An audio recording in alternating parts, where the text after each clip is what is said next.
তিস্তার পানি কমায় বন্যা পরিস্থিতির আরও উন্নতি হয়েছে লালমনিরহাট ও কুড়িগ্রামে। তবে কমেনি দুর্ভোগ। পানি কমার সাথে সাথে ভেসে উঠছে ক্ষতচিহ্ন, বেড়েছে ভাঙন আতঙ্ক। প্রতিনিধিদের তথ্যচিত্রে ডেস্ক রিপোর্ট। কমছে তিস্তার পানি।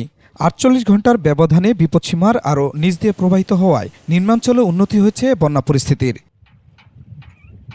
জেগে উঠছে তিস্তার দুই পারের ধান ও বাদাম ক্ষেত সহ অন্যান্য ফসলি জমি। সেই সাথে ভেসে উঠেছে ক্ষয়ক্ষতির চিত্র। খেলা মানুষের ২০ খাস খেতা চলে গেল, যা খায় আমার প্রতিপালন হয় সেও চলে গেল। এদিকে তীব্র স্রোতে পানি নামতে শুরু করায় ভাঙন আতঙ্ক বেড়েছে দুপারের মানুষের। আমাদের দাবি, আমরা ত্রাণ কিছু চাই না, রাস্তাঘাট কিছু চাই না, শুধু আমাদের নদীর কাজ যদি হয়, নদীতে খনন যদি হয়, তাহলে আমরা সুখী হব ইনশাআল্লাহ। অপরদিকে পানি কমায় স্বস্তিতে কুড়িগ্রামের ৬ ইউনিয়নের ৬০ গ্রামের মানুষ। বাড়িঘর থেকে পানি নামায় ফিরতে শুরু করেছেন বানভাসীরা। তবে এখানেও বেড়েছে ভাঙন আতঙ্ক। আমাদের ক্ষেত খামার ফসল সব ডুবে গেছে। এই পানি ওঠাতে আমাদের অনেক ক্ষতি হয়েছে।